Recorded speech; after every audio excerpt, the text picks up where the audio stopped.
What's going on, everyone? My name is Nathan. I have my special guest here, Noah Hiles from the Pittsburgh-Post-Gazette. Thanks for coming on. How are you doing, Noah? I'm well, Nathan. How are you? Pretty good. It's been a very fun day getting ready for this big Pirates-Reds playoff baseball atmosphere. The Reds want to pack Great American Ballpark. You see their tickets they're gonna giving out? Yeah. $8. How much? $8. I think $3 beers, $1 ice cream, $2 hot dogs. I wonder why a certain team on the North Shore doesn't try that strategy. And I was thinking about this today before we get started. Since the current front office has taken over, the Reds, if they make the playoffs, not counting the COVID year, if I'm not mistaken, this would mean all four teams would have made the playoffs since Ben was hired, correct? The Yeah, Cardinals were in 2021, Reds not counting COVID, the Cubs now, and then the Brewers. So we'll see what happens. But I have a couple questions for you, Noah. Thanks for hopping on. for A sure. couple key questions the fan base has been discussing. I've seen a lot on social media. Number one, the catching situation.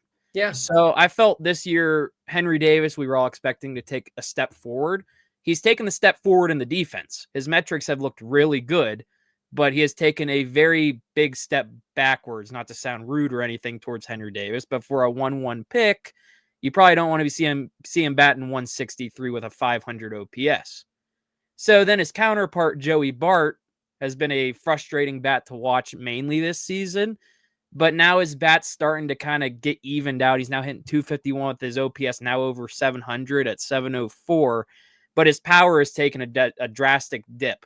But the Yeah. problem with Bart is his defense is very poor. On Savant, you can compare his Savant pages. All his catching metrics are in the low, poor blue. Henry Davis, however, great pop time, great caught stealing above average, near like the best in the league.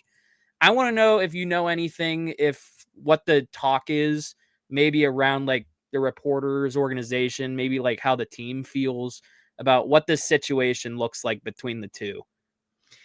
Yeah, I think they really wanted Henry Davis to be the primary catcher, but you can't make anyone. I don't care how good you are defensively, you can't be an everyday starter when you can't hit 200. Or when you can't have an OPS above 600. That is like inexplicably bad.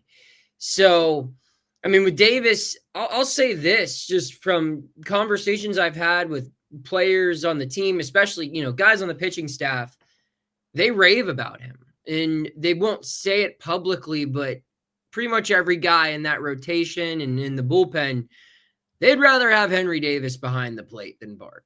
I don't think I'm out of bounds saying that. Now, I don't think they like dislike Joey or think he stinks. It's just Henry makes the pitching staff better. And when you have a team that's built to win because of its pitching, like let's call a spade a spade, if they ever win anything here in the next 5 years, pitching's going to lead the charge.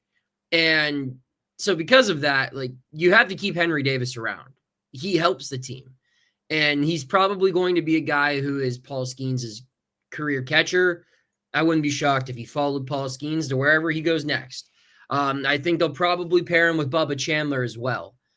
But those other games, someone else has to be playing catcher. And I don't think it will be Joey Bart next year.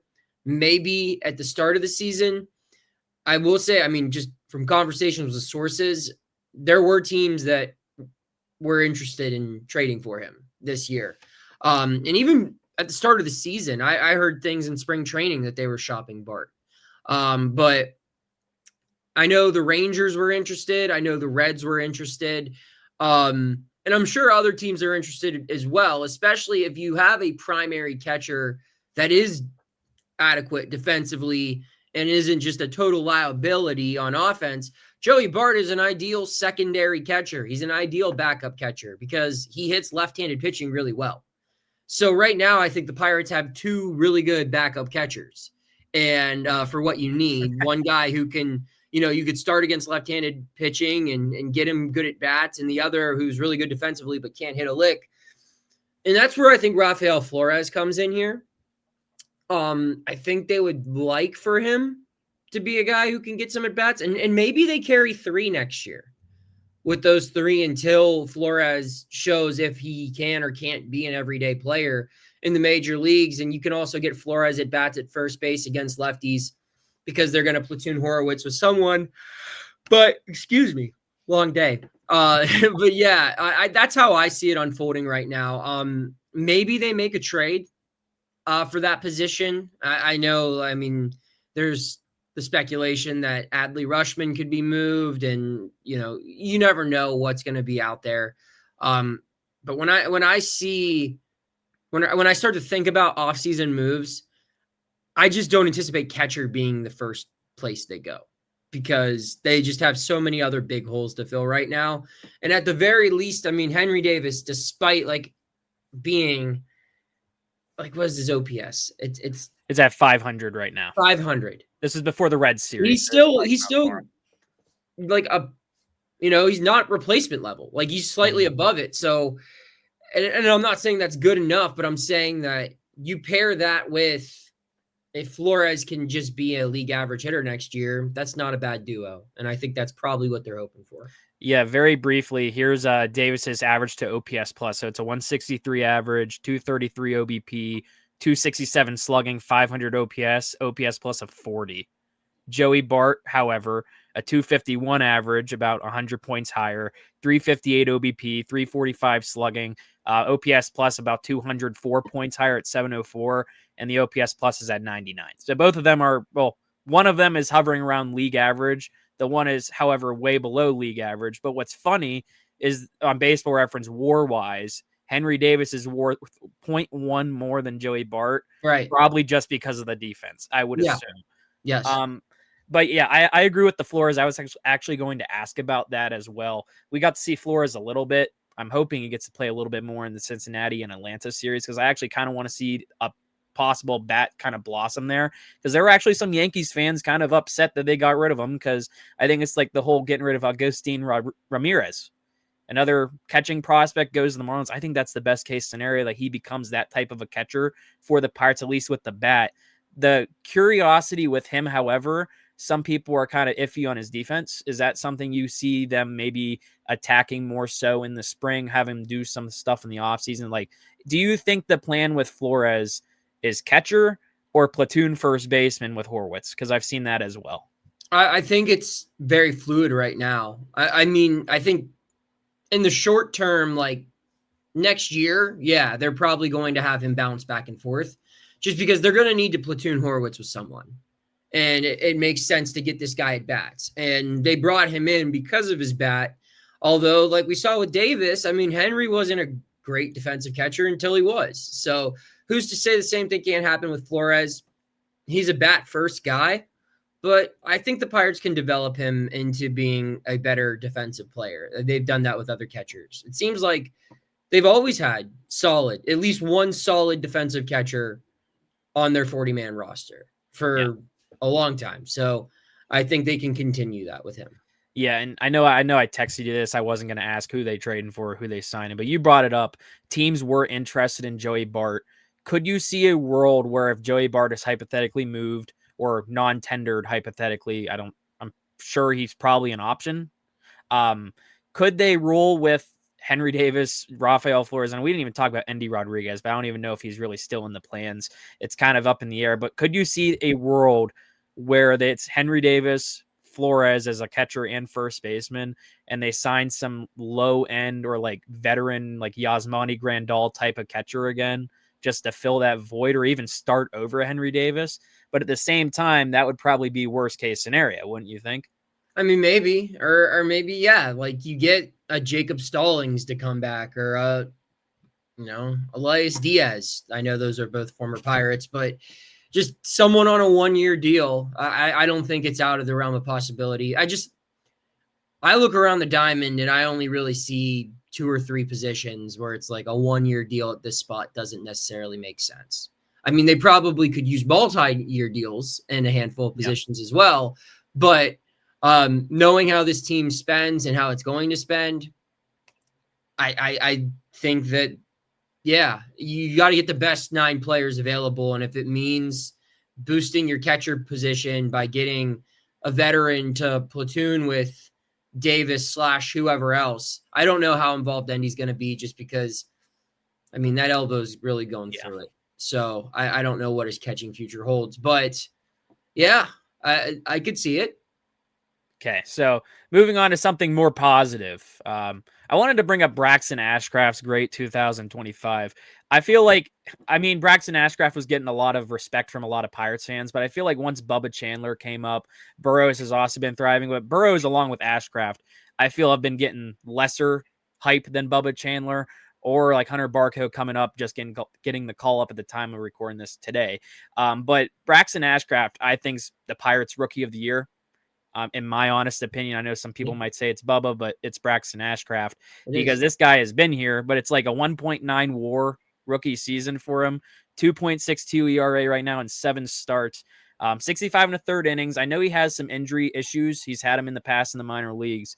My question I was thinking about asking this is, where do you see him next year? Do you see him starting a majority? Do you see him as a bulk reliever? Where do you like him best? Because you've gotten to watch him a lot more. Yeah, I've asked Don Kelly this. I know the Pirates would like to use him as a starter. That was the conversations I was having at winter meetings last year, was saying, when are you guys going to move this to the bullpen? Because it makes so much sense to put him in the bullpen, right? Because of the arm issues. I don't think he had exceeded 80 innings before this season, and he's eclipsed 100 if you combine his AAA workload and his major league workload. So I don't know. Personally, I just view him as a ticking time bomb if you keep him in the rotation, right? Like, his talent is remarkable. I think he's well more refined than any other rookie they have right now. Like, he's really been productive, but I just look at it and it's like, man, can that guy ever throw 170 innings? Because that should be the expectation for everyone in your starting rotation. Can they log 170 innings? And Braxton Ashcraft, just with his injury history, I feel like you're flirting with fire if you ask him to do that. Mm-hmm. And if you can have him do it 1 year, can he do it again and again and again? Whereas I just look at him out of the bullpen and it's like, he's your 8th and 9th inning guy if you want him to be that. And you probably get a lot more longevity out of him. But at the same time, you look at their pitching rotation as a whole next year, and you got a lot of guys that are going to need workload monitoring. Like, you're going to have Oviedo, you're going to have Jones.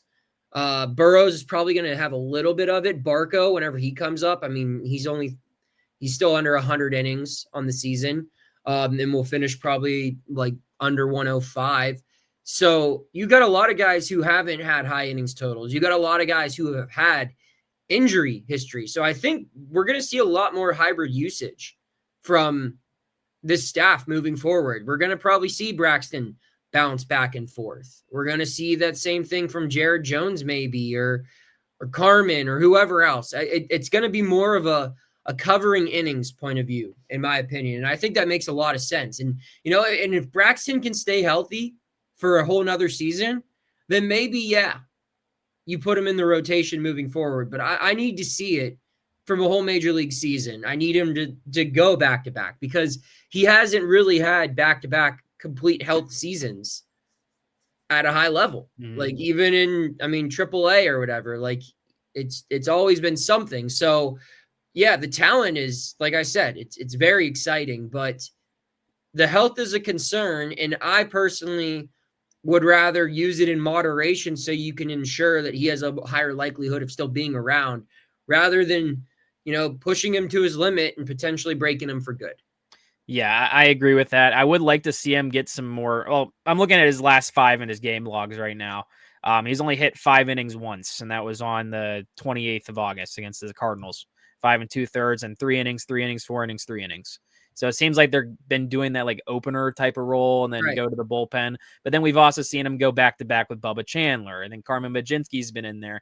And I think that's something they're doing with all these young arms, even Majinski at this point, it seems. Yeah. Just pitching bulk relief. And I think that would be a really good role for Ashcraft. Maybe at this most, maybe a really good 5-starter for him would be nice as well. But like you said, it's just kind of preserving that arm, because like we brought up, both of us, about how he has an injury-filled past in the minor leagues. He had a couple scary injuries in AAA, and we've seen that with Barco so far in the minor leagues. There was a scare earlier this year, so it's going to be interesting how they preserve his arm, and especially Bubba's as well. But yeah, that's really pleasant to hear. And I'll ask this little fun question about Ashcraft. I know I think he's the Pirates Rookie of the Year. Do you think there's a world where he might get at least one Rookie of the Year vote in the league? Like, will any writers respect him enough for a third place vote? I don't know. I didn't get Rookie of the Year ballot this year. I got Cy Young, so okay. I can't speak for myself. I mean, maybe it'll be interesting. I feel like there are like a handful of Brewers that are going to take up a lot of that ballot. Yeah, but I mean, he had a really, really good year, and I think if he started the season in the major leagues, he probably would have got votes. Yeah, I always love looking at the final vote, like whoever got like 12th place votes for MVP. Like the one year Brian Reynolds got like a 12th place vote for MVP. I thought that's always really fun. Final topic for today, going back to something sadly negative since we have a lot more time left. Oneil Cruz has struggled this year. I did an episode a few weeks ago where I brought up on his game logs. I was doing some research on Baseball Reference. The last time he was hitting over 250 was May 5th. It was hitting 252. That was whenever he was on his hot torrid start, and it looked like he was unlocking because he had a pretty solid, in my opinion, 2024. And then 2025, you had the hopes that he was going to be that guy, but pretty much better. And it hasn't really been that. It's been bad, I would say, since at least June, maybe a little bit before that. He only has a half a WAR, 203 average, 303 OBP, 379 slugging, a 682 OPS, and the scary thing is his OPS plus of 89. And the OPS still, like you want to, I at least want to see this guy above a 700, just to be above that league average mark or even higher. Like he should be in the 750s to 800 range at least with his talents. But like looking at a 682 OPS, it's in the 203 averages, of course, but it's kind of getting concerning. Only 19 home runs, 59 RBIs. This was a guy I had as like a prime first 30-30 candidate. I think a lot of people had that. And he looked like he was on that trajectory in the first month and a half to 2 months. But yeah, can you explain what might be going on with him? Because he has struck out a lot. Is it the off speed? Because I don't want to say it's the fastball, but I've seen it like the off speeds, sliders, changeups, curveballs. What do you think it is? It's just he's in his own head. I think that he expected to be what he was in April. And whenever he started to struggle, he just got in his own way and he can't get out of it now. And it leads to mental lapses in the field, on the bases. And I mean, his approach it's bad. He's going up there and he has no idea what he's looking for. And it's funny because, I mean, he could still mishit a ball 450 feet. Like, he's that talented. But, I mean, his pitch selection is abysmal. He's just got to really build it up from the ground this offseason. He has to start over from square one because you think about, like, his second half and how much progress he made against left-handers in 2024. And this year, I mean, he's unplayable against left-handed pitching, and he's not much better against righties. I understand he gets pitched to a lot differently than most of the guys in this lineup, but that's the reality of being good at baseball. You know, like good hitters get pitched to differently, especially when you're a good hitter on a team with not a lot of great players around you. You either figure it out or you suck. And this year he sucked. And it's a harsh reality because I don't think it's completely worth giving up on, but I don't know if it's ever going to happen here for him. Like, I think he's a guy that needs to be on a team with lineup protection and probably just better leadership. And I don't know if that's ever happening here or what he needs. So it's concerning because I think that this guy was always, you know, even if Jack didn't work out or Brian didn't work out or if Mitch didn't work out or if Reynolds didn't work out, like Oneil was the big piece here. And at worst, they need him to be what he was last year, which still is not anywhere close to good enough for what he can be, what he wants to be. But he has to be so much better. And I don't know if you can depend on him for that. They're gonna beg and plead that he does, but I don't know if you can bank on that. Yeah, I agree with that. Like, I'm a big Oneil Cruz fan, as you can see from the jersey behind me, but it's like you see people on social media like, oh, you can't hate on him. I was like, oh, he hasn't been playing good. It's kind of been warranted to like the criticism.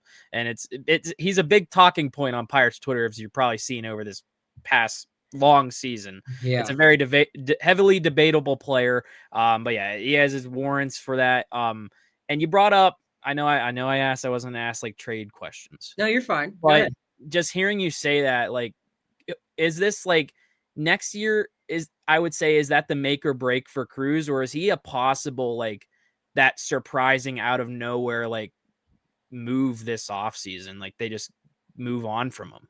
Or do you think that's too early? Because I think it might still be because it's like the worry of seeing him go elsewhere and fully unlock.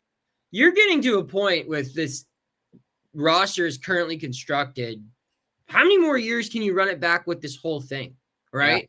I mean, they say they're going to add some new players to the lineup, and we'll see what happens. And I don't know who's going to be the general manager next year and all that stuff. But like, if they stink again next year, and then you go into a lockout, like it's time to just blow it up. It's time to get rid of Cruz. It's time to get rid of Reynolds. It's time to get rid of Skeens. Like it's time to just start over from the ground up and build around Griffin, build around Seth Hernandez, build around Bubba Chandler, and build around this new wave. And hopefully by then Florentino is getting close. And like I said, Seth Hernandez is getting close. And you have other guys. But yeah, like I think next year is like a make or break year for most of the organization. Yeah. Depending on who's back in the coaching staff, on the front office side of things. And then especially in the lineup with Oneil. I mean, yeah, candidly, I don't think they'd be wrong to trade him now. It's just they can't, because they can't get anyone who has close to his level of potential to come here, especially at the price that they're going to pay him in arbitration next year. So they can't move him, but like, I don't know if they're ever going to get close to the value that he could potentially provide. And I mean, I feel the same way about Reynolds. Like you'd be selling low on both of those guys, but you got to hope that this year was just a bad year. Yeah. And it's kind of hard to view it that way. And that's the thing with Cruz. Like you said it perfectly. Like, who are you going to replace him with right now? Right. Because the best options in the organization is center field that are league ready are Sawinski and Ji-Hwan Bae. And I don't think people would want that. I'd rather watch Oneil Cruz attempt to hit home runs than Ji-Hwan Bae get picked off at second base and almost injure himself like he did in Miami, as you probably remember very vastly. But yeah, I'll ask one little final question. We have a joke in the NS9 community. How much longer is Ji-Hwan Bae, you think, on this roster? I can cut this out. No, you're fine. I mean, but like here's Jack Sawinski. And like, do you think they make it past? You could put that in for so many people. Right? Like, how much longer are you doing this with Jack Sawinski? How much longer are you doing this with Ji-Hwan Bae? How much longer are you doing this with Leo Verpigero? How much longer are you doing this with Colin Holderman? How much longer are you... Like, you can go down the list of all of these guys who were supposed to be a part of it. And I don't know if Ji-Hwan Bae was ever supposed to be that big of a part of it, but, like,